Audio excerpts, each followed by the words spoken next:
Queridas e queridos da comunidade Paz e Bem, estamos hoje aqui nesta terça-feira, 11 de março de 2025, para apresentar o programa Paisagens de número 85.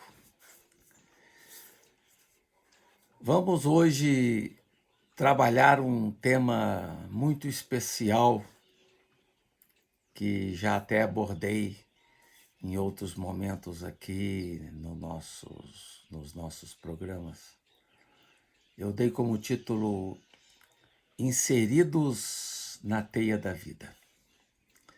Esse é um tema que me tocou, que vem me tocando de forma muito particular, depois do meu transplante, que foi em 2020, do qual saí com uma visão mais ampliada da realidade, com uma atenção mais sedenta ao ritmo do mundo. Publiquei esse livro, Paisagens,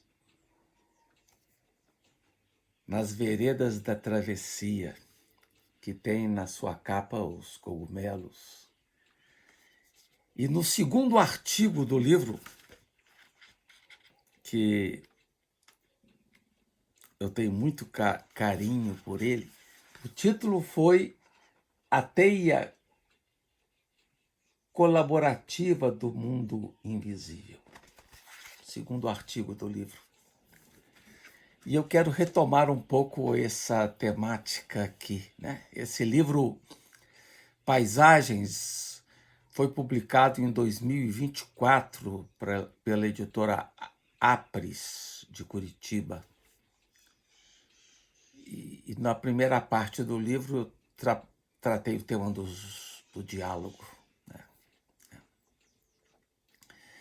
Então, quando falamos que estamos inseridos na teia da vida, eu diria que somos brindados com o dom de ver.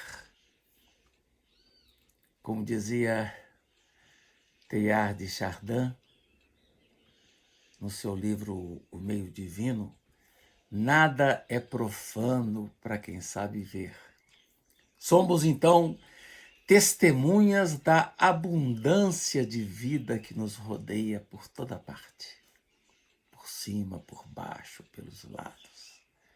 Estamos numa paisagem, ou seja, num ambiente repleto de movimento, de vibração de vida, que se encaminha maravilhosamente em direção à luz. Estudiosa do mundo invisível dos fungos, a antropóloga Anna Tsing nos faz um convite, e eu sempre menciono essa passagem do livro dela, né? O livro se chama Viver em Ruínas. Diz ela: da próxima vez que você caminhar por uma floresta, olhe para baixo. Uma cidade está a seus pés. Se você fosse de alguma forma descer sob a terra, diz ela, você se encontraria cercado ou cercada pela arquitetura de teias e filamentos. Os fungos criam essas teias à medida que interagem com as raízes das árvores, formando estruturas conjuntas de fungos e raízes chamadas micorrizas. As teias micorrízicas conectam não apenas raízes de fungos, mas através de filamentos fúngicos, árvores com árvores, conectando a floresta em emaranhados. Fala-se até em internet, né? Sob os nossos pés. Essa cidade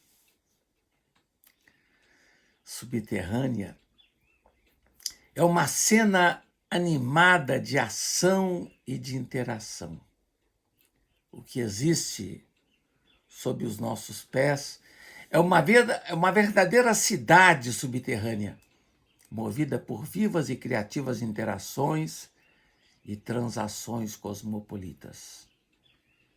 Isso também foi trabalhado de forma muito bonita pelos pensadores Deleuze e Guattari no volume 1 do livro Mil Platôs, onde fala dessa impressionante vida sob os nossos pés. Aqueles que derrubam as árvores, e que hoje são tantos, né? Não se dão minimamente conta da violência que praticam ao agredir esse tecido de relações, esse emaranhamento, que é uma palavra que eu gosto muito. Esse emaranhamento subterrâneo é o que constitui a textura da vida. Na visão de outro antropólogo, Tim Ingold, há que se dar conta desse ambiente vital que nos circunda, que é o ambiente e o domínio do emaranhamento. Nessas teias microrrízicas não há fim nem começo. Os filamentos surgem do meio, dos lados. Quebra-se toda a ideia de teleologia. É dentro desse emaranhado de trilhas entrelaçadas, continuamente se emaranhando aqui e se desemaranhando ali, que os seres crescem ou emanam ao longo das linhas de suas relações. Apontei também no meu artigo, no livro Paisagens, esse traço curioso da presença do outro mundo dentro de nós, não só abaixo de nós, mas dentro de nós, mediante a presença misteriosa de milhares de bactérias, vírus, fungos, protozoários e leveduras em nosso mundo interior. Somos seres habitados pela diversidade. Nós acolhemos o diálogo que existe dentro de nós, um diálogo fundamental entre seres, entre realidades humanas e não humanas. E essa diversidade torna-se fundamental para a nossa macrobiota, para o nosso equilíbrio interno, ou para o nosso microbioma.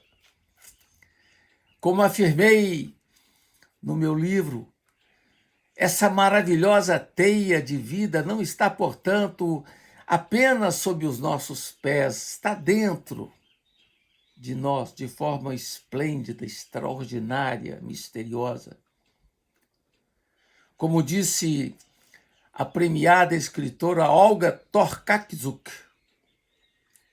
talvez o pecado pelo qual fomos expulsos do paraíso não foi o sexo, nem a desobediência, nem mesmo a descoberta dos segredos divinos, mas a ideia de que somos algo separado do resto do mundo, singular e monolítico. Absolutamente não. O que somos é uma teia de vida animada por outros seres distintos de nós e em comunhão conosco.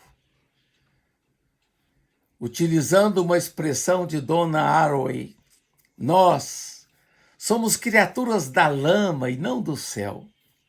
Também o Papa Francisco, em sua encíclica brilhante, Laudato Si, sobre o cuidado da casa comum, sublinhou logo no início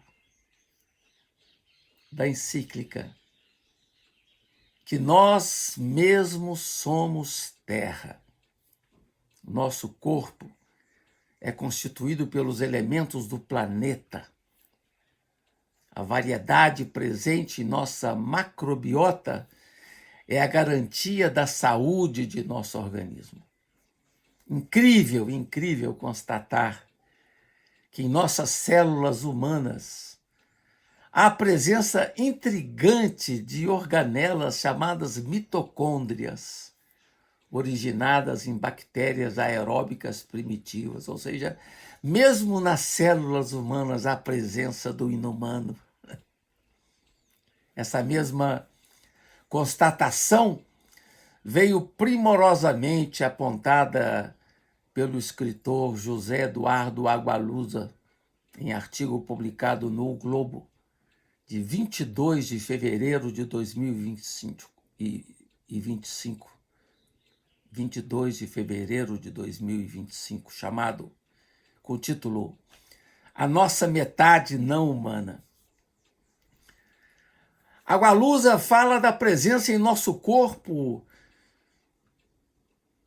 em metade de células, de seres, de outros seres invisíveis que são essenciais para o nosso corpo. Ele chega a sugerir que a melhor parte de alguns humanos é a sua metade não humana. Diz ainda que a cada avanço do conhecimento, a arrogância humana recua, ou deveria recuar. Nós não somos o centro do universo, somos parte dele. É todo um caminho que acontece hoje em várias ciências, no questionamento ao tremendo antropocentrismo que marcou a nossa perspectiva no tempo pós-cartesiano. Nós não somos o umbigo do universo, somos parte do universo.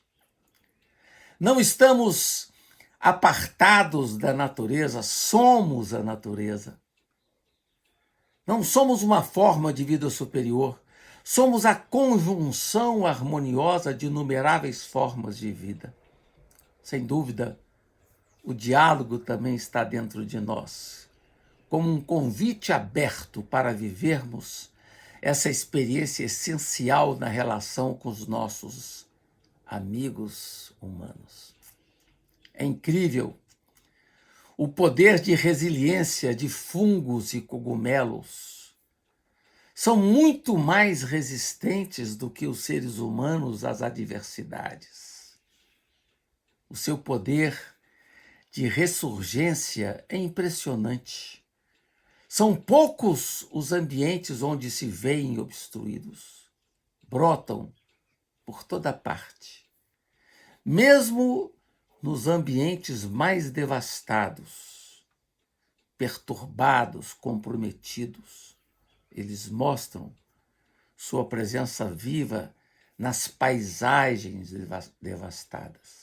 Anna Tsing cunhou o sugestivo termo ressurgência para expressar o potencial de resistência dessas assembleias multiespécies em zonas de ruínas. É o que explica, por exemplo, o ressurgimento incrível de mudas de plantas depois de incêndios devastadores. Trata-se do trabalho de muitos organismos que, negociando através das diferenças, forjam assembleias de habitabilidades multiespécies em meio às perturbações. Tudo vem comprovar a existência de comportamentos sofisticados nesse mundo invisível que corroboram para nós a existência de inteligência e cognição nessa paisagem específica. Hoje descobrimos que a inteligência não ocorre somente onde existe cérebro. O mundo dos vegetais, o mundo dos fungos, esse mundo invisível, quase invisível, ele nos fornece a chave para entender novos tipos de inteligibilidade, de existência de cognição nesse mundo. São seres que têm uma singular experiência de movimento, de artimanhas ou estratégias diversificadas de sobrevivência e que nos convocam a repensar o significado de resolução de problemas, de comunicação, de tomada de decisão, de aprendizado e de memória. O que nos disse outro grande pensador do tempo contemporâneo, Sheldrake. Dizem os especialistas que um cogumelo famoso, muito apreciado no Japão, o matsutake, foi o primeiro ser vivo que apareceu depois do bombardeio de Hiroshima em 1945. E agora, recentemente, vimos na internet a notícia fornecida por uma descoberta surpreendente de cientistas que captaram a presença de fungos negros prosperando em áreas altamente radioativas. Organismos que possuem melanina, o mesmo pigmento que dá a cor à pele, e estão utilizando a radiação gama como fonte de energia para o seu crescimento. Um processo semelhante à fotossíntese das plantas, que permite que fungos convertam a radiação em energia química, possibilitando sua sobrevivência em condições extremas. Esses cientistas indicam que esses fungos não apenas sobrevivem, mas também crescem mais rapidamente na presença de altos níveis de radiação. E observou-se que eles direcionam seus esporos e hifas em direção às fontes radioativas, como se estivessem buscando alimento. Curioso, é uma adaptação única e que sugere que a melanina desses fungos desempenha um papel crucial na proteção contra a radiação e na conversão dessa energia em formas utilizáveis para o metabolismo fúngico. E isso abre portas e janelas para novas e diversas aplicações científicas. Então, gente querida, essa nova percepção dessa riqueza do mundo multiespécies que existe compondo a riqueza da diversidade no mundo e que também habita o nosso mundo interior, nos provoca uma nova reflexão crítica a um antropocentrismo profundamente perturbador para uma ideia enriquecedora do diálogo. Fica então aqui para nós, comunidade do Paz e Bem, esse convite para pensar essa teia bonita de relações. Agradeço, portanto, a todas e todas que estão me ouvindo ou que vão me ouvir, em especial ao Felipe Albani, que cuida da parte técnica. E nos veremos na próxima semana, se Deus quiser. Paz e bem.